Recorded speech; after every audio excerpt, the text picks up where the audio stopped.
the early days of spring 2026, the small town of Westbridge was unusually busy. After years of waiting, the town council had finally decided to restore the old community hall that had been closed since the early 1980s. The building had been a landmark once, the heart of festivals, dances, and concerts, but over time, it became forgotten, like a memory no one bothered to recall. When the renovation team arrived, dust coated everything. The walls were cracked, cobwebs hung in corners, and the wooden floors creaked under every step. There was a chill in the air, even though the sun outside was warm. The crew expected to find junk, broken chairs, old curtains, maybe a few forgotten records. But no one was ready for what they were about to uncover. One of the workers, while pulling down a torn curtain from the stage, noticed something large pushed against the back wall. It was hidden beneath a thick gray cover that looked more like an old bedsheet. The worker hesitated for a moment, then called the others over. Together they tugged at the dusty cloth. As the cover came off, the room filled with a faint, musty smell, something between old wood and faded memories. Underneath stood a grand piano. It was enormous, with elegant legs and a dull wooden frame. Dust lay thick on the keys, and a spiderweb stretched from one corner to the pedal. The sight of it made everyone stop. They couldn't believe a piano had been sitting there for so long. It looked too fine to have been forgotten. Someone said it must have been there for decades. Another guessed it was too valuable to belong to the town at all. The supervisor called the town office, asking what to do with it. Nobody there knew it even existed. There were no records of a piano being part of the hall's inventory. When he mentioned it to the mayor was surprised too. "A piano?" he repeated, as if hearing an impossible rumor. "Are you sure?" Within a few hours, word spread around the small town. People came by just to look at it. The renovation stopped for the day as curious locals gathered at the old hall. Some said it looked haunted. Others thought it might be worth a fortune. One old man who had lived in Westbridge all his life stared at it for a long time and then whispered, "I think I've seen this before." But that was many, many years ago. When asked what he remembered, he just shook his head slowly and said, "It played the saddest music I've ever heard." No one knew what he meant by that. That evening, as the sun dipped low and the hall grew quiet again, the piano seemed to sit there in silence, almost watching. The crew covered it once more to protect it from dust, but a strange curiosity filled the air. Who had played it? Why was it left there? The next morning, a young journalist from the local paper arrived. She had heard about the discovery and thought it might make a small human interest story, something simple to fill the weekend edition. But when she walked into the hall and saw the piano for herself, something about it caught her attention. She reached out, brushing her fingers across the dusty surface. The wood was cold, yet the craftsmanship was beautiful. The brand name was faint but still visible, an old European make that hadn't been produced for over 50 years. She sat down on the stool, which creaked under her weight, and gently pressed one of the keys. To her surprise, it still made a sound. It wasn't perfect, but it was enough to send a chill down her spine. The echo of that single note filled the empty hall. That sound stayed in her mind even after she left. That night, she couldn't stop thinking about it. The next morning, instead of moving on to another story, she decided to dig deeper. She went to the town library, where shelves were lined with fading files and yellowed papers. The librarian, a kind woman who had worked there for years, helped her search through old records of the community hall. They found event programs from the 1950s to the 1970s, school concerts, talent shows, dance recitals. But nothing mentioned a piano. Then, in a dusty scrapbook tucked at the bottom of a filing cabinet, she came across a photograph that stopped her cold. The picture showed the same stage, decades earlier. The piano was there, shiny and new, surrounded by smiling children in neat school uniforms. Behind them stood a man in a dark suit looking proud. On the back of the photograph was a small handwritten note. "Last performance, the night everything stopped." The journalist stared at the words. What could that mean? She asked the librarian if she knew anything about it. The older woman frowned, thinking hard. "That concert? I've heard about it," she said softly. "My mother used to talk about it when I was little. She said something strange happened that night. Afterward, no one ever performed in the hall again." "What happened?" the journalist asked, but the librarian only shrugged. "No one ever told me. People stopped talking about it. It's one of those things the town just let go. The journalist decided that wasn't enough. She began asking around town, visiting cafes, talking to older residents, showing them the photograph. Most hadn't seen it before, but a few recognized the man in the picture. One woman said he was a teacher. Another said he had come from out of town. A man at the hardware store said he'd once been a brilliant pianist. Piece by piece, the journalist started to form a picture. Whoever that man was, he had meant something to this town once. But for some reason, people seemed hesitant to talk about him. Some even looked uncomfortable when his name was mentioned. By the end of the week, she had collected only fragments, half-remembered stories, faded memories, rumors of a concert that ended abruptly, and a musician who vanished overnight. When she went back to the hall that evening, she found it empty except for the piano. The sun was setting through the tall windows, painting the room in golden light. Dust floated in the air like snowflakes. She uncovered the piano again and sat down. The seat felt familiar now, like returning to an old story she didn't yet understand. She pressed a few more keys. Soft, trembling notes echoed through the hall. It was out of tune, but there was something haunting about the sound. Each note seemed to carry emotion, like whispers from another time. She noticed a small plaque on the side of the piano that she hadn't seen before. It was faint and nearly hidden by grime. When she rubbed it clean with her sleeve, she could barely make out the words. Donated to Westbridge Hall, 1953. The same year written on the photograph. Her heart raced. Something about that year mattered. But what had happened? That night, a storm rolled through Westbridge. Rain lashed against windows and wind howled through the streets. The journalist sat by her desk staring at the photograph again. She felt like she was standing at the edge of a mystery buried beneath time. She thought about the old man who said he'd heard the saddest music of his life.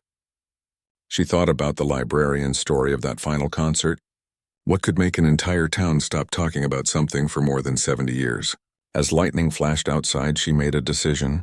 She would find someone who had been there that night. Someone still alive who remembered exactly what happened. The next morning, she began her search. She contacted the nursing home outside town and asked if any residents had attended Westbridge Elementary during the 1950s. One of the staff said there was an elderly woman who might know something. The journalist arranged to meet her the next day. Before leaving, she returned to the hall once more. Workers were still busy cleaning, but the piano remained untouched. She ran her hand along the keys again and whispered, "Who were you?" The air felt heavy, like the room itself was holding its breath. A carpenter nearby joked, "That thing's probably hiding secrets." He laughed, but his words lingered in her mind. As she walked out, she turned back for one last look. The piano sat there under the soft morning light, silent but strangely alive. She didn't know it yet, but that instrument was about to change everything she thought she knew about the town, and about how far people will go to hide a story they no longer want to remember. The next morning, the journalist arrived at the nursing home on the edge of town. The rain had stopped and the air was cool and fresh. The place sat quietly among tall pine trees, the kind of place where time seemed to slow down. A nurse guided her to a small room where an elderly woman was sitting by the window, knitting something with pale blue yarn. Her hands moved slowly, but her eyes were sharp and kind. When the journalist introduced herself and mentioned the piano found in the old hall, the woman paused mid-stitch. For a long moment she said nothing, only looked out the window as if she were seeing something from long ago. Then, in a soft voice, she said, "So they finally found it?" The journalist leaned forward. "You knew about the piano?" The woman nodded slowly. "I was there the night it played for the last time." She placed her knitting aside and folded her hands on her lap. That night was cold, the kind of cold that made the air feel heavy.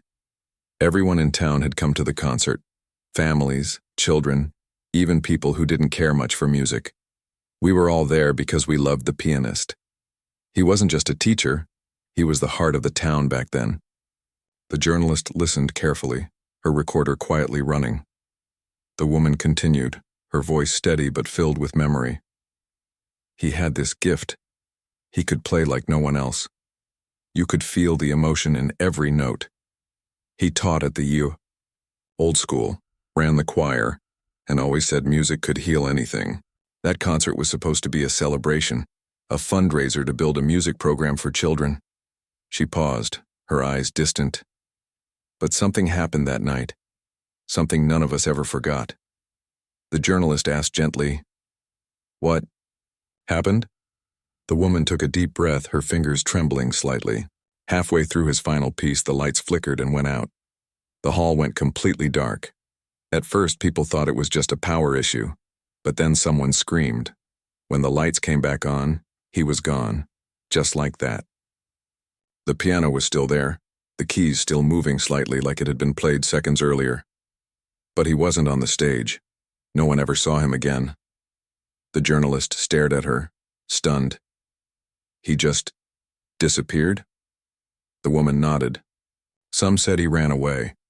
Others thought something terrible happened. The police searched the town, the woods, even the nearby river, but there was no sign of him. After that night, people stopped going to the hall. It was too painful. The music stopped. She looked down at her hands. The next morning, the mayor at the time ordered the hall locked up. No one talked about it again. Maybe it was guilt. Maybe it was fear. I don't know. But the piano stayed there all those years, waiting. The journalist felt a chill. Did anyone ever find a reason for his disappearance?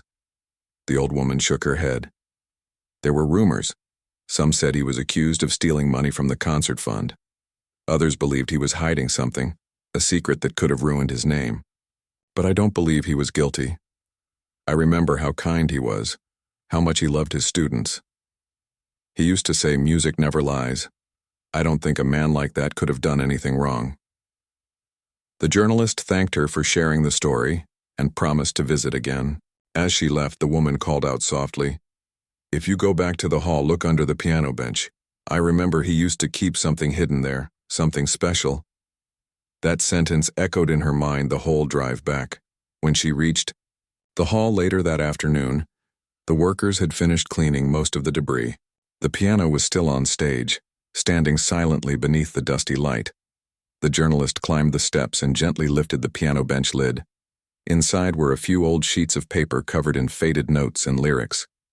They were too smudged to read clearly, but one line stood out. "The truth will sing again."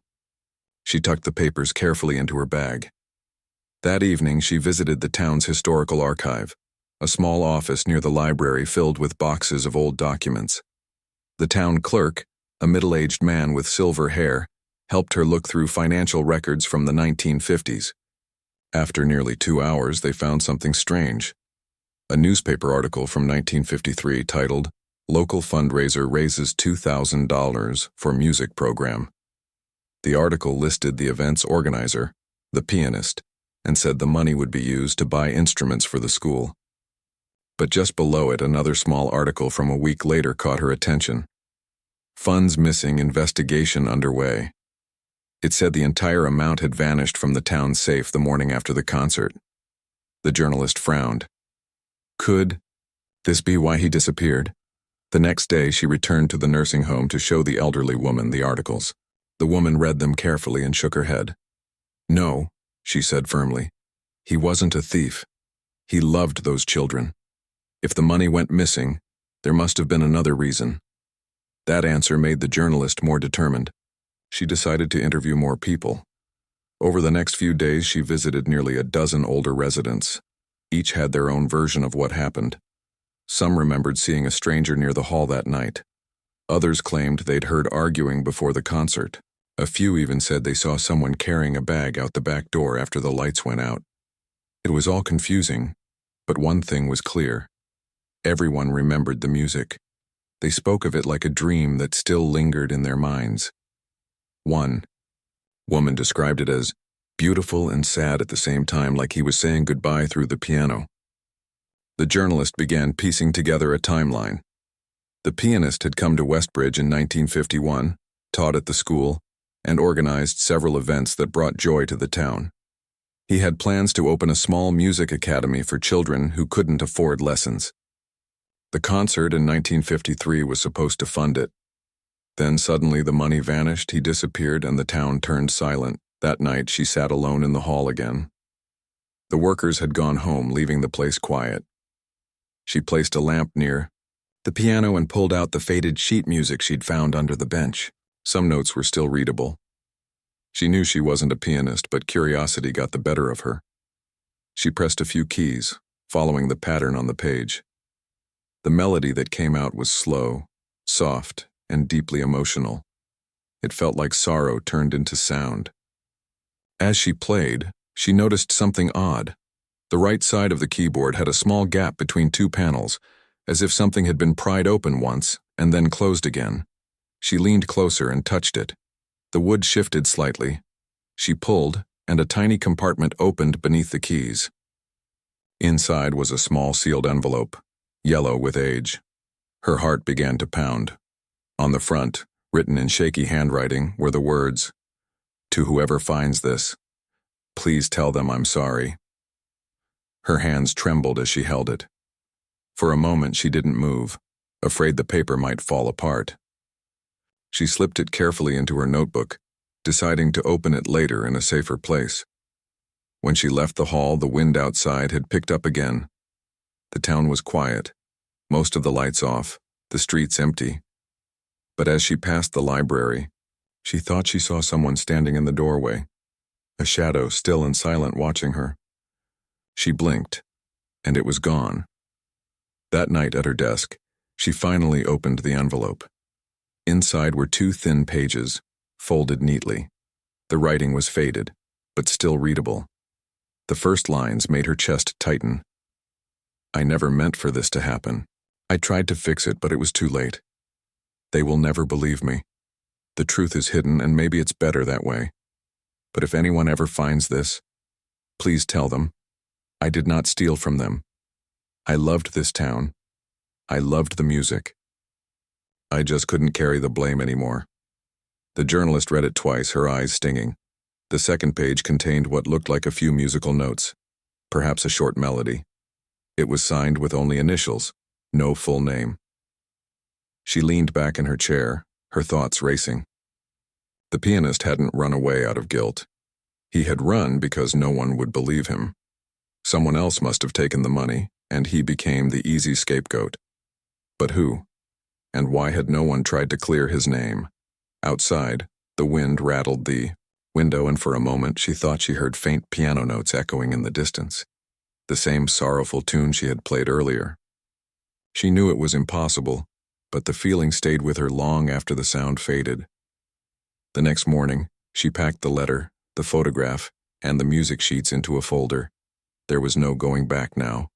Whatever story this piano held, it wasn't just about an instrument. It was about truth, loss, and the silence that had hung over Westbridge for more than 70 years. And she was going to uncover every piece of it. The following morning, the journalist woke early, unable to stop thinking about the letter she had found inside the piano. The words echoed in her mind. "Please tell them I'm sorry." The handwriting looked rushed, almost desperate, as if written by someone who knew he was running out of time. She placed the two fragile pages back into a plastic sleeve and sat by her window, staring at the sunrise. The town outside looked peaceful, unaware that a mystery from its past was slowly coming to light. She made herself a cup of tea, but her hands were still shaking.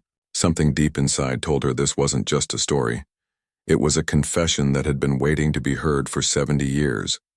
After breakfast, she decided to visit the town's small museum, hoping to find any record of the pianist's life before 1953. The museum's curator, a quiet man with round glasses, helped her look through a drawer filled with old photographs and town event posters. After about an hour, they found one that made her stop. It was a poster for a spring harmony concert dated April 1953. Below the title were the words, "Featuring the original piece, Echoes of April, composed and performed by our beloved music teacher." Her heart skipped. The song title matched the notes on the second page of the letter. She asked if the museum had any copy of the music, but the curator shook his head. "No," he said. "Most of the town records were lost when the library flooded back in the 70s. But I remember hearing my grandfather talk about that night. He said the song was hauntingly beautiful, like the kind of music that stays with you long after it ends." The journalist thanked him and took a photo of the poster.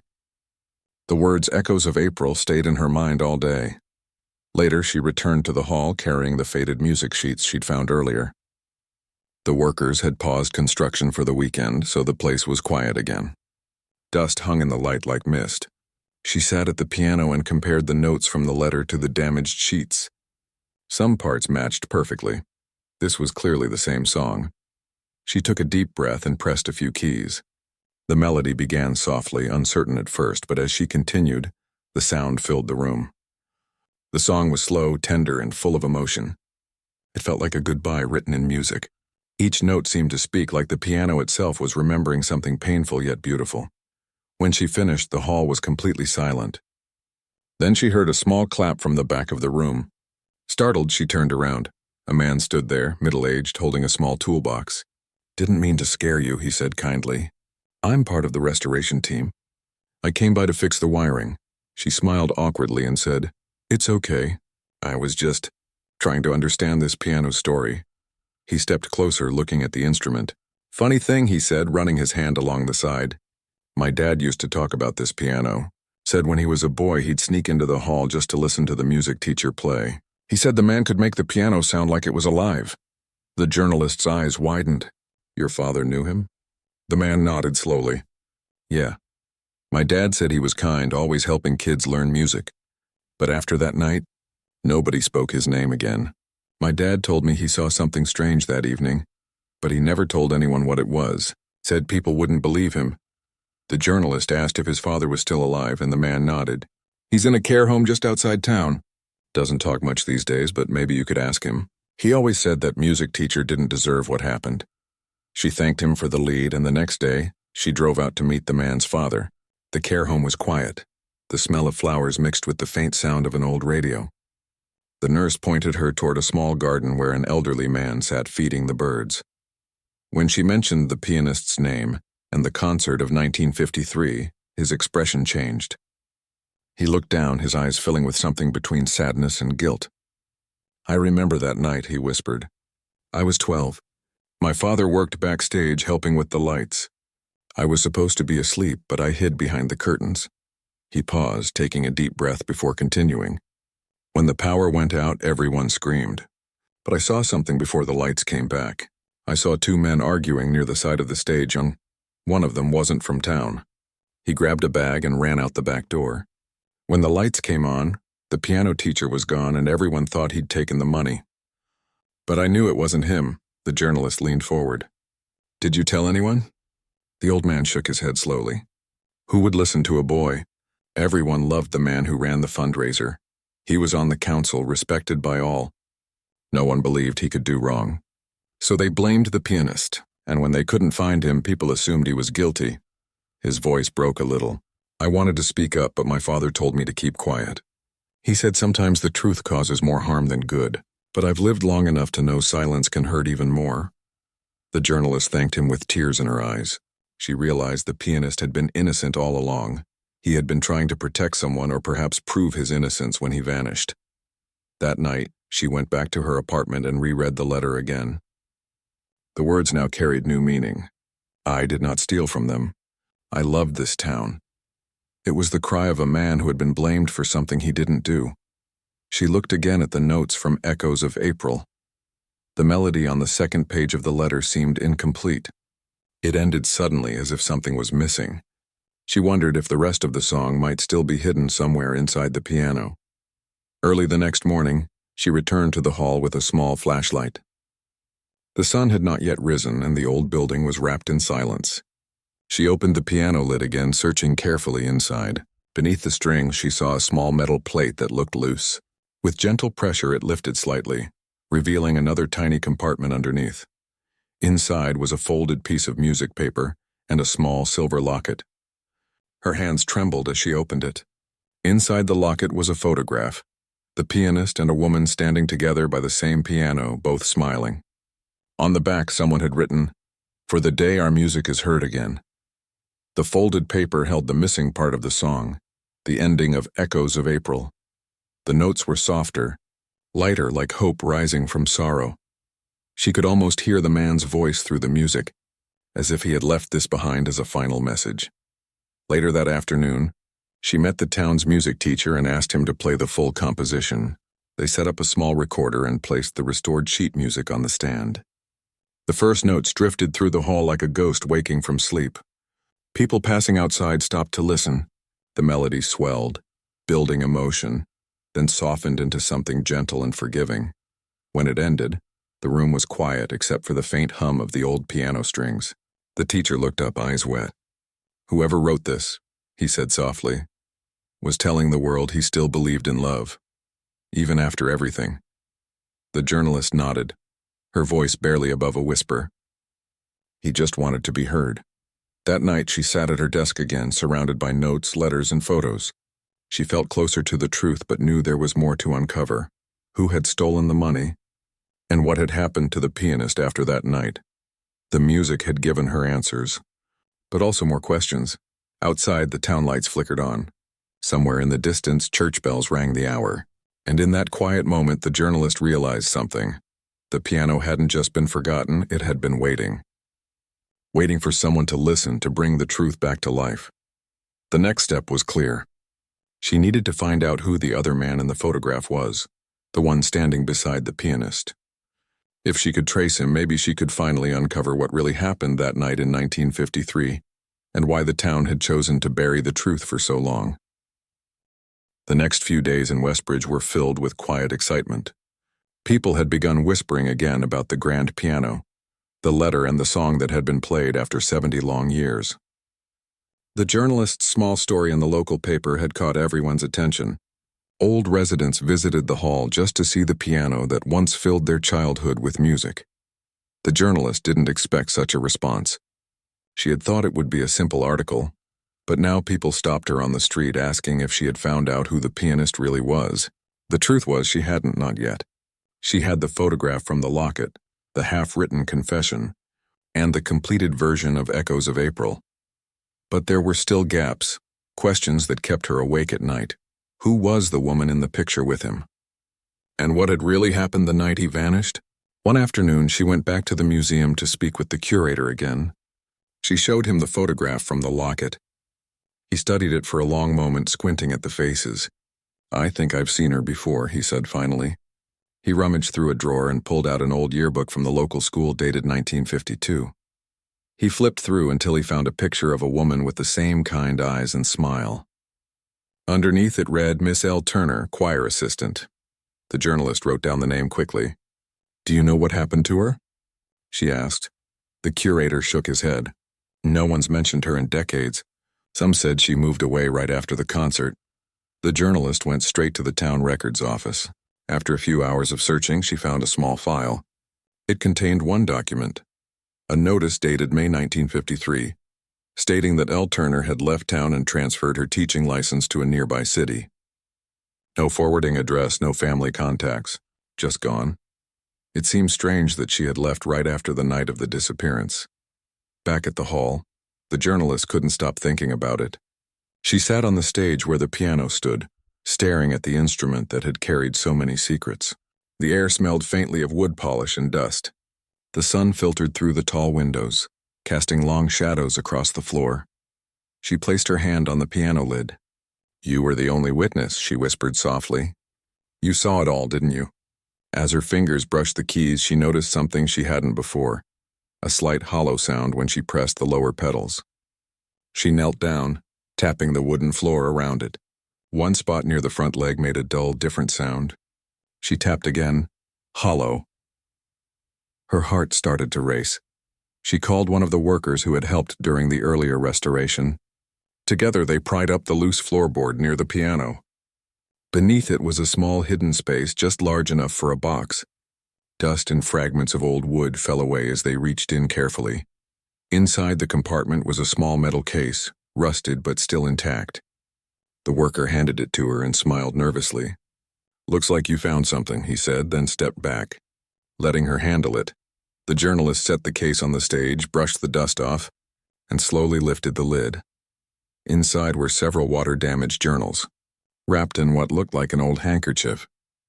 There was also a small wooden music box, its surface carved with delicate patterns of leaves and flowers. She picked it up gently and turned the key on the bottom. After a few clicks, the box began to play a tune, the same melody as Echoes of April. her eyes filled with tears. The music was soft, broken in places but still beautiful. When the tune stopped, she unwrapped the journals carefully.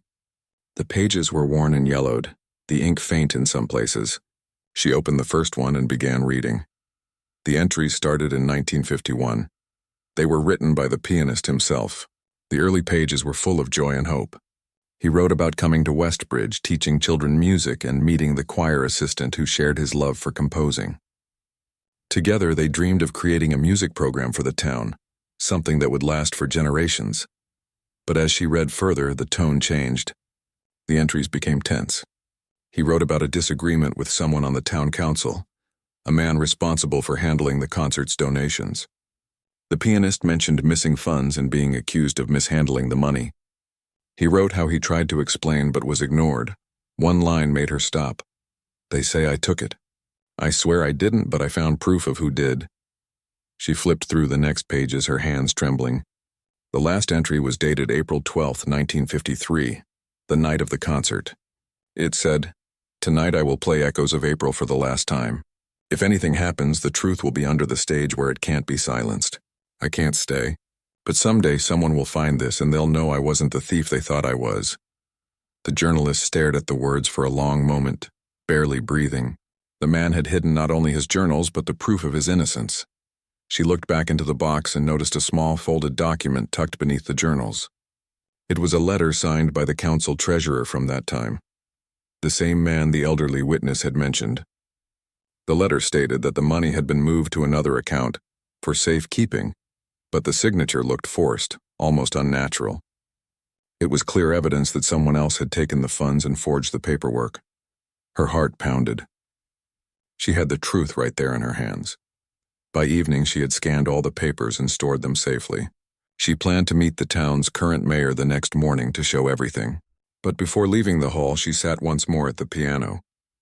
The fading sunlight cast a warm glow over it. She opened the music box again, letting the melody fill the air. In that moment, she imagined the pianist and the woman standing side by side, perhaps after hours of practice, dreaming of the concert that was supposed to change everything. Instead, it had taken everything from them. The next morning, the journalist met the mayor, a practical man who had grown up in Westbridge, but knew little about its buried past.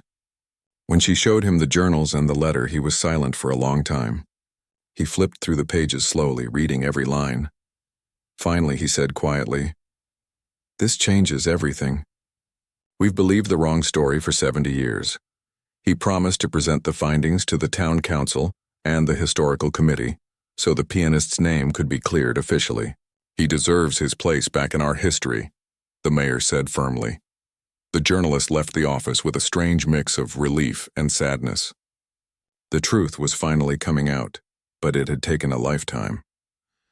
That night, she returned to the hall one last time before the new restoration began. The space was empty, but the piano still stood proudly at the center of the stage. She sat down, placed her hands on the keys, and began to play Echoes of April. The sound filled the hall once again, echoing through the walls and drifting out into the quiet streets. The melody rose and fell like a story being told without words, and a story of hope, loss, and forgiveness. As she played, she thought of the people who had kept silent out of fear, of the woman who had left town heartbroken, and of the man who had been wronged but never forgotten his music.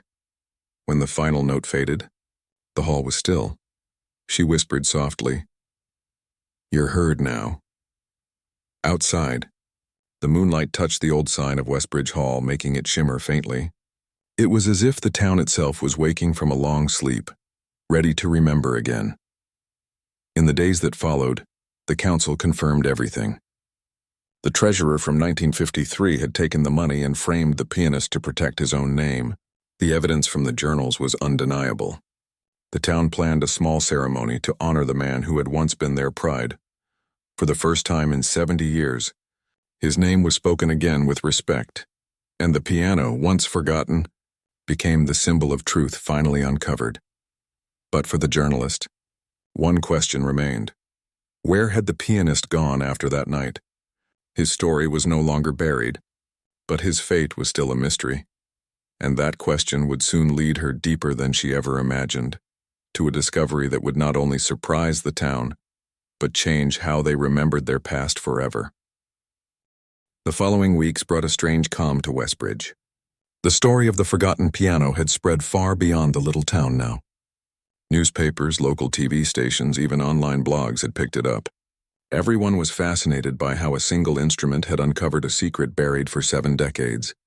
The journalist who found the journals became somewhat of a local hero.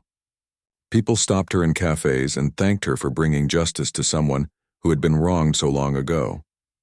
But despite all the praise, she didn't feel finished. Something in her heart told her the story wasn't complete. The pianist's name had been cleared, the council had apologized, and a memorial concert was being planned to honor him. But one question haunted her. What happened after he disappeared that night? She often sat in front of the piano at the old hall, staring at its keys as if hoping it would whisper the truth. Sometimes she could almost imagine him sitting there, a quiet figure in a worn suit, eyes closed, lost in the music he loved so much. One evening, as she flipped through his journals again, she noticed something odd she hadn't before. On the back cover of one of the notebooks, faintly written in pencil, were the letters RH followed by a number, 54719. It looked like an address or maybe a code. She tried searching old maps of Westbridge, but nothing matched. Then she checked nearby towns and found something, an old railway house on Route 54, near mile marker 19. It was a long abandoned property by the tracks, about 20 miles from town. The next morning she drove out there. The air smelled of wet grass after last night's rain. The road was cracked and uneven, lined with tall trees that whispered with every gust of wind. When she reached the railway house, it was exactly as she imagined. Quiet, weathered, with ivy crawling up its walls. The front door creaked as she pushed it open. Dust filled the air and the wooden floor groaned under her steps. Sunlight streamed through broken windows, revealing faded wallpaper and a rusted stove. It looked like no one had been there in years. But then she noticed something. A chair placed carefully near the window and a small wooden crate beside it. Inside the crate were old sheet music folders, all tied together with twine. Her heart skipped. She untied one bundle and opened it. The papers were filled with music, some familiar and others entirely new. One piece at the bottom caught her attention. It was titled, "The Train Home." She read the first few lines of the handwritten notes. At the bottom was his signature. It was the same handwriting as in the journals. She sat down in the dusty chair and let the weight of it sink in. He had been here. After that terrible night, he had come here, maybe to hide, maybe to heal. She looked around the room again, searching for more clues. Behind a loose board on the wall, she found a folded newspaper clipping dated 1954.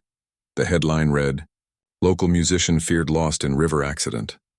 The article said that a man matching his description had fallen into the river during a storm near the bridge a few miles from the railway house. No body was ever recovered. The journalist sat still for a long time, the paper trembling in her hands. It was possible he had been trying to return home, maybe to clear his name or see someone one last time. But the river had swallowed the truth before anyone could hear it. Yet something about the story didn't feel final. The article said feared lost, not confirmed. There was no proof, no body, no belongings found. And then she remembered something. The wooden music box that had been hidden under the piano. It played the melody of Echoes of April, but at the end there was one extra note that wasn't in the written version. She hadn't thought much of it before, but now it seemed deliberate. She drove back to town, replaying the music box in her mind. When she reached her small apartment, she placed it on her desk and wound it up. The tune played as usual, gentle and haunting, but that one strange note at the end still stood out. She took out her recorder and listened carefully, writing down the notes one by one. When she compared it to his music sheets, she realized the extra note matched the opening of another unfinished composition, something titled Return. That couldn't be a coincidence. She went through every page of his music collection from the railway house. At the bottom of one sheet, written faintly in pencil, were the words, "Return to where it began." She froze. Where it began? That could only mean the old school where he first taught music in Westbridge before the hall was built. The next morning, she went straight to the school. It had been converted into a community library years ago. The librarian, an older woman with kind eyes, greeted her warmly when she explained what she was looking for. "Oh, I remember the stories," the librarian said softly. "My grandmother told me about that pianist. She said he used to come by after classes and play for the children. They loved him dearly. The journalist asked if there was anywhere in the building that hadn't been changed much since those days. The librarian thought for a moment, then pointed toward the small storage room at the back. That's the only place we never really renovated. Be careful, though. The floor's uneven. The room was dimly lit and smelled faintly of old books and dust. She walked slowly, scanning the shelves and the corners. On one side, a loose tile caught her eye. She crouched down and lifted it carefully. Underneath was a small envelope, yellowed and brittle. Her hand shook as she opened it. Inside was a letter. To whoever finds this, if my music has survived, let it speak for me. I could not return then, though my heart never left this place. If the truth has been found, then my silence was not in vain. Tell her I kept my promise. The melody never stopped. There was no name, but she didn't need one. Tears welled in her eyes. He had come back. He had hidden this letter here, maybe before he left for the railway house. It was his farewell. The journalist sat on the old wooden floor, reading the letter again and again. The words carried a sadness that time hadn't erased, but also a peace, as if he had finally accepted what he couldn't change. When she left the school that day, she knew what she had to do. The memorial concert the town was planning would be the perfect time to share his final message. Not through a speech, but through his music, the way he had always spoken best. A week later, the hall was filled again, just like it must have been in 1953. The same piano stood in the center of the stage, polished and shining, waiting to be played. Families, students, and elders from all over Westbridge had come to honor the man they now knew had been innocent. The journalist took the stage quietly. She wasn't a musician, but she had asked a local pianist to perform the lost song she had found, The Train Home. When the first notes began, the hall fell silent. The melody rose slowly, filled with longing and warmth. It told of leaving and returning, of pain and forgiveness. Every note seemed to echo his journey. The silence, the discovery, and the peace that came after.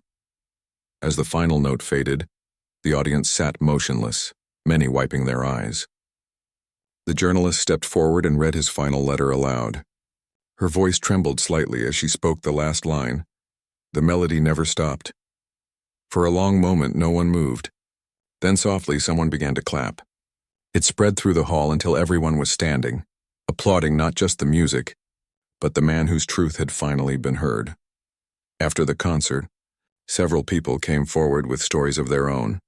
Old letters, memories from grandparents, even a few photographs that showed the pianist smiling among his students. Slowly, the town began piecing together the full story of his life, not just the tragedy of his disappearance. Outside, the night was calm. The journalist stood by the hall, listening to the faint sound of the river nearby. The same river that had once carried away his memory now seemed peaceful, almost kind. She whispered softly into the air, "You found your way home." She didn't know what had truly happened that stormy night, whether he had fallen, or if he had simply walked away into the dark to start again somewhere new. But it didn't matter now. His music had returned to where it belonged, and with that, the story she had started months ago finally felt whole. Yet just when she thought everything was over, something unexpected arrived the next morning, a small parcel at her doorstep. There was no sender's name, only a return address from a coastal village 200 miles away. Inside was a single item, an old photograph of the pianist, older, smiling, standing beside a group of children holding instruments. On the back, written in faded ink, were the words, "The melody found its way." The journalist stood still, her heart pounding. It meant he had lived. He had found peace somewhere far from Westbridge, and maybe, just maybe, the music had never truly stopped after all.